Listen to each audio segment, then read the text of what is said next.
This is it, first game of the season as Maidstone United manager. We're here at Gallagher Stadium to take on Hemel Hempstead in the National League South. Come on boys, let's give these fans a good performance.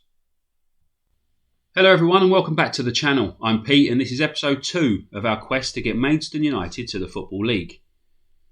Since you were last with us in episode 1, I've had a look through the transfer market. You've got free transfers available, scouting options and stuff. But haven't really had much success in the transfer market. I identified that we could do with a whole new defence. But it's been quite difficult. Didn't have much money. And as you can see, we're already £225 a week over our wage budget. And all I've done is brought in 2 players. Those players are Jamie Bradley Green, who is a central defender, can play at right back or as defensive midfield. He's a 21-year-old breakthrough prospect. He's got possible 5-star potential ability. Current is 3-star, decent marking, fairly okay pace, a couple of good, decent attributes with leadership, determination, concentration. But he's not available for our first game of the season because he's got a tight calf. So he came in, his history, started his career at Chelsea, moved on to Southampton, didn't make a league appearance for any of those clubs in the Premier League, and now he's with us. The other one was Luke Trotman, who's hopefully going to be one of our star players.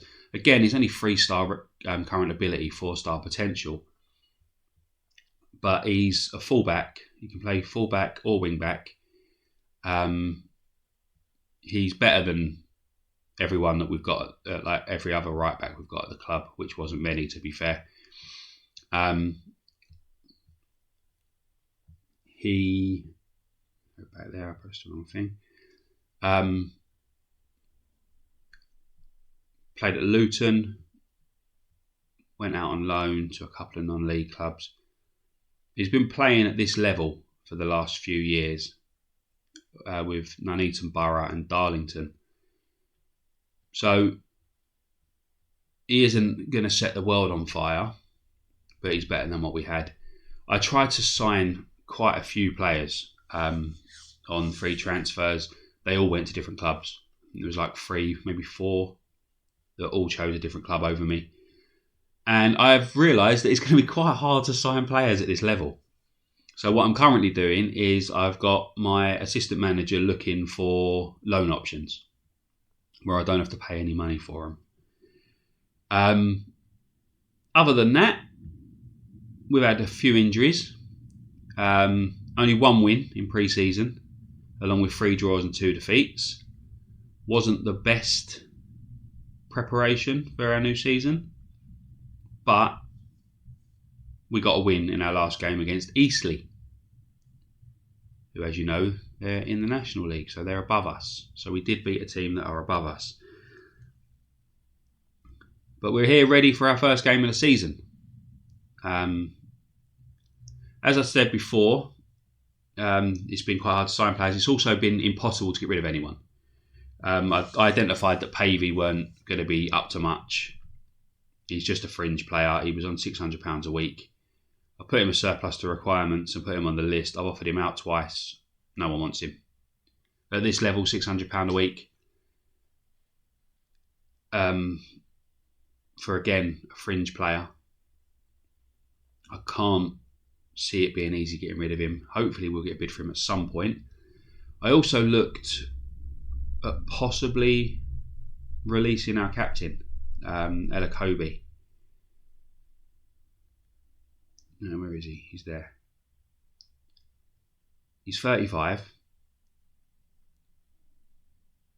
but he's still pretty much the best central defender at the club. He's strong, he's good jumping reach, his leadership, his determination, and also he's the only player who's a team leader. There's no highly influential players at the club.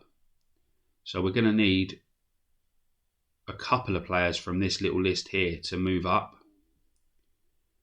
I don't know if you just saw that, but the team cohesion is very, very poor at the moment. So if my experience of Football Manager is anything to go by, we're going to struggle at the beginning of the season.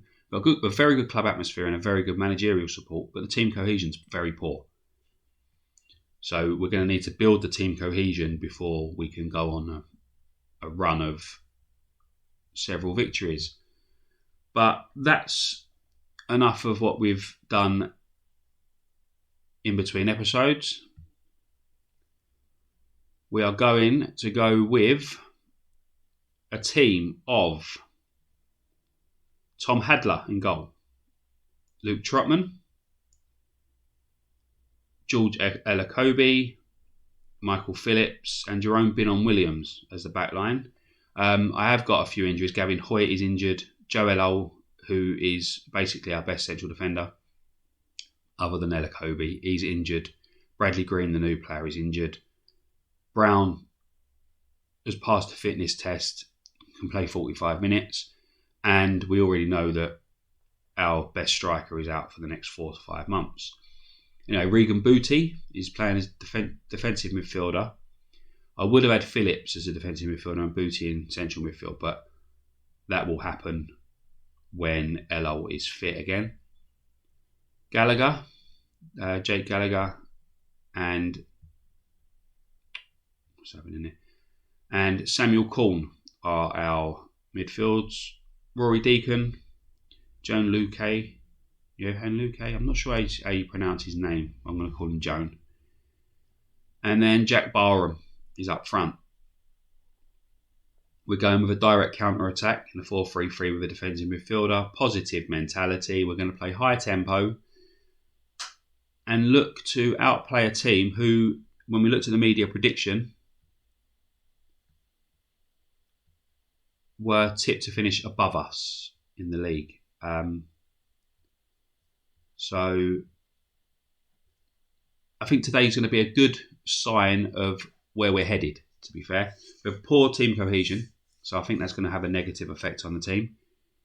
But we do have a game against a team that are tipped to finish in the playoffs with us. So hopefully this will be a sign of things to come. I didn't sort this out during. Let's speed that up a little bit. Speed that up.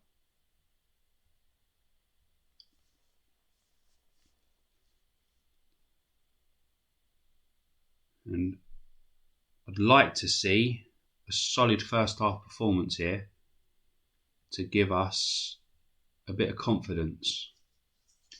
It looks like Hemel Hempstead are going to be on the go, and that was just over the bar. We got away with one there. Our XG so far isn't great, nor is theirs, to be fair. We're 20 minutes into the game and there's not much happening. But Booty with a corner. It's gone over, and it's a goal! Jack Barham. Regan Booty's corner went over everyone. It's been disallowed. It's been disallowed. Right, I got excited for nothing. Back to not much happening. Trotman puts the ball in. Samuel Corn to Jake Gallagher. Gallagher to Booty. Booty to Barham. Barham shoots, and that is a goal. And that is a goal that will stand. Beautiful finish from Jack Barham. And the referee is unable to chalk this one off.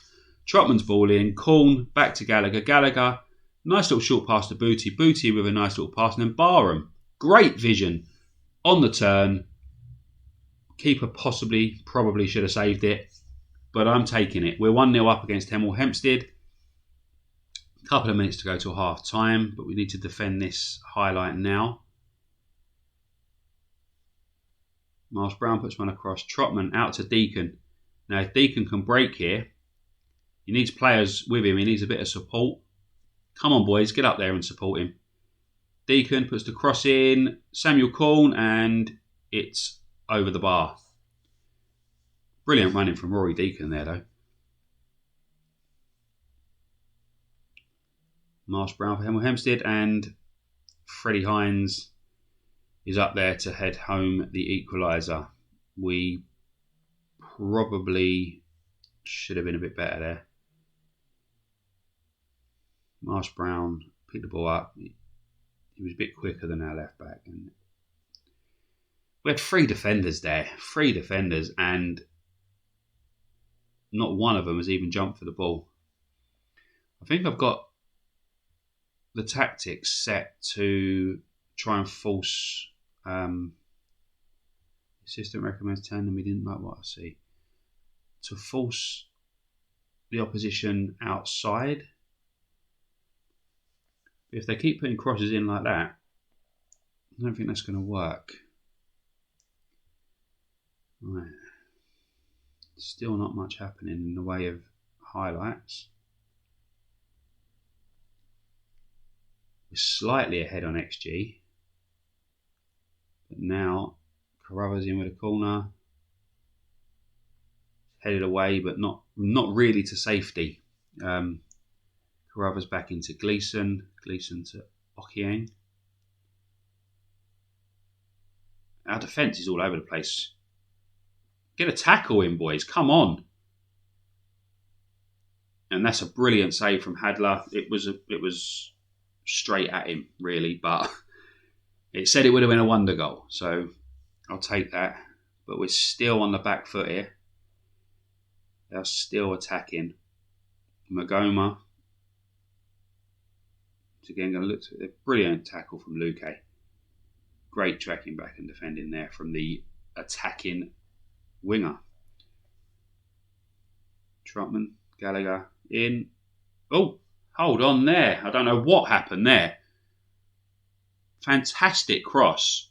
Their keeper failed to deal with it, and Jack Barham, with his 2nd goal of the game and the 2nd of the season. Just look at this again. Gallagher, Trotman's ball in. The keeper fouled and Barham couldn't miss, really.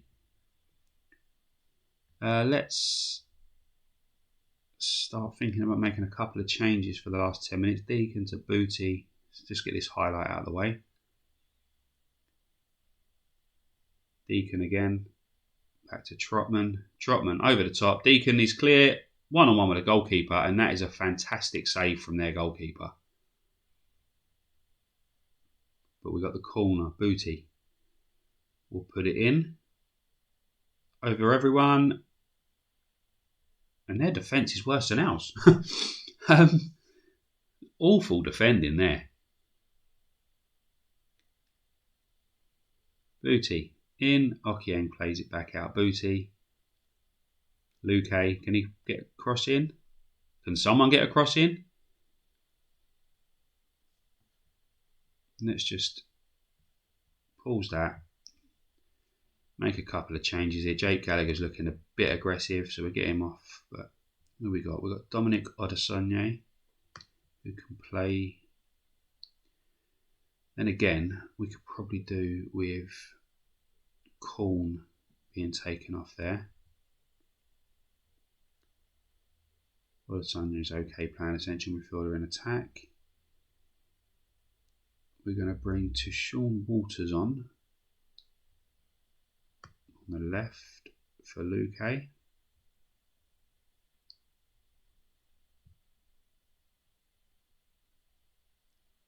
And our last one, we'll bring Taylor Curran on for Michael Phillips. That's the 3 subs used up. Let's just see if we can see out the remainder of this game now.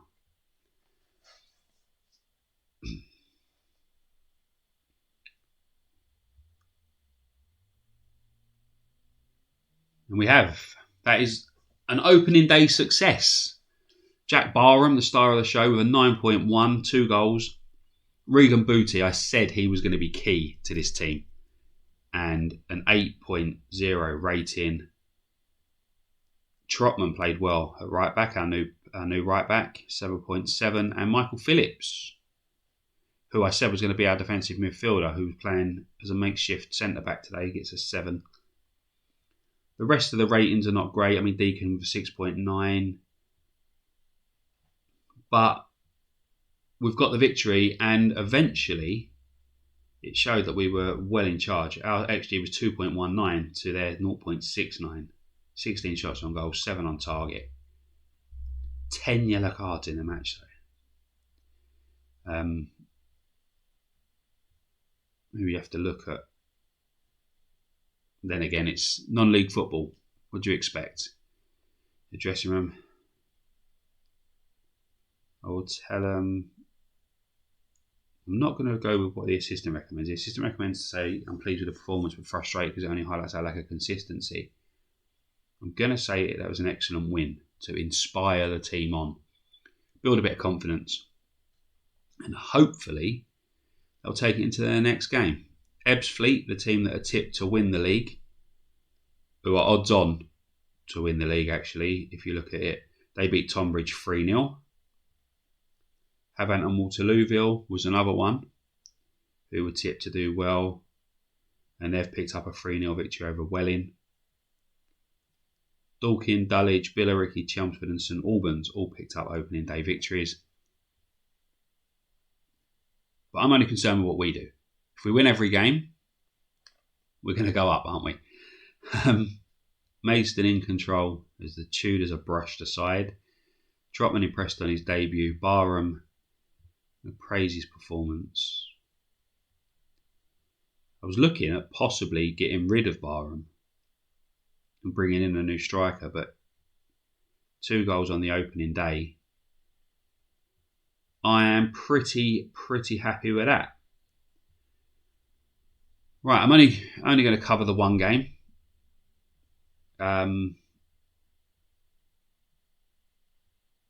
Next, what Chelmsford and Billericay. Chelmsford started off with a victory. Billericay also started off with a victory. So one or all of us is going to lose our 100% record. I'm probably going to get through the rest of this month.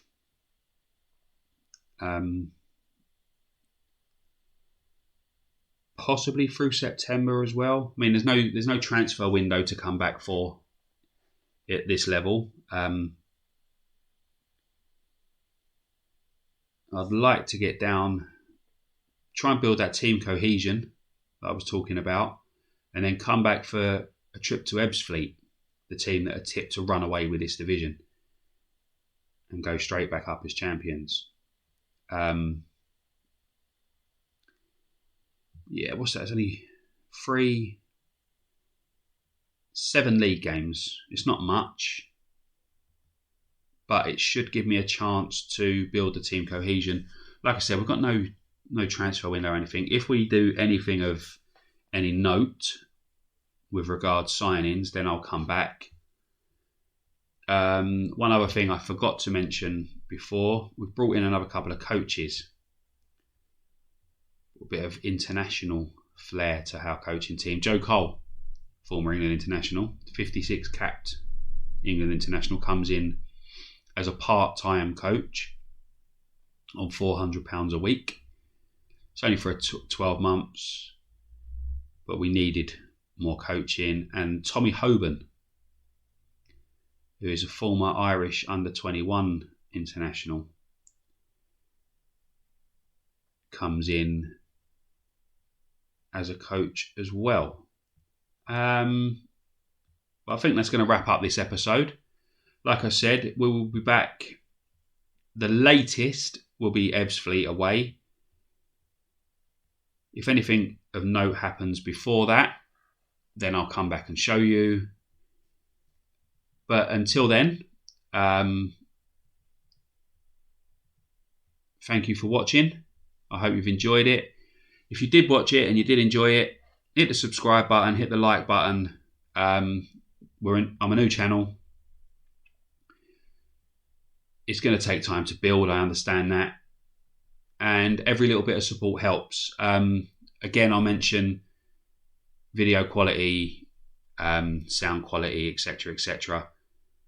Isn't great at the minute. I'm using the camera that is on my laptop and just a cheap microphone. once the channel gets up and running, I will invest in some better equipment. But hopefully you've enjoyed this enough to give me a like, and you'll come back again for next time. Thank you very much. Goodbye.